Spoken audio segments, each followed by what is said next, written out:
Guys, sabi ko kasi, mga ka-person, meron akong surprise kay Kulas. Ayun, huwag kayong maingay. Kasi, nandun pa siya sa labas. Tinatanong niya ako, kinukulit na niya ako, nung isang araw pa, kung ano yun. Ngayon, ipapakita ko sa kasi hindi siya mabubuhay talaga nang wala to. Kita niyo ba? Telescopic box scratcher siya. So, may ganito na siya, kaso kahoy. So, every time kasi na nagbi-video call kami bago matulog, lagi niya hawak yung ganito niya. So, ngayon, sabi ko sa kanya, may surprise nga ako, diba? So, ibibigay natin to ngayon, and uupo lang ako at ilalagay ko sa likod ko. Wait lang.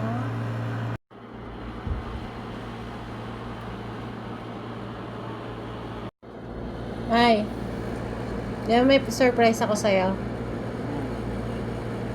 Gusto mo na makita? Oo, nga pala, nasa na? Gusto mo na makita? Oo, nasa na? Matutuwa ka ba kapag binigay ko? Ako, siyempre, si regalo mo yun eh. Talaga? Pikit ka muna. Pikit ka para surprise. Sayang nga. Dali na. Tapos ako pipikitin mo pa.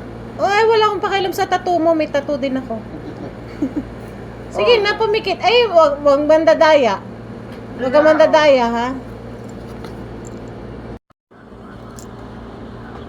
Ito na. Charan! Sana magustuhan mo.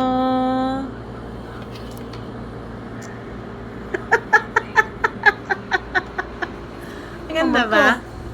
Ganda ba? Pagkamot to eh. Favorite mo yan, di ba? Pagkamot to eh. Favorite mo yan, di ba?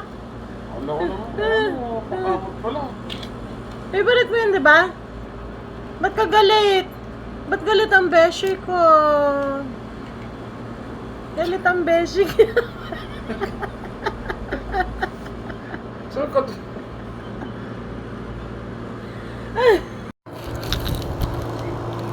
Ayaw pa siya, pero ginagamit naman. Nagalit pa siya kanina. Kasi kung ano binibigay ko. Gusto naman. Kamot pa more. Sige, kamot lang. Ay, sorry.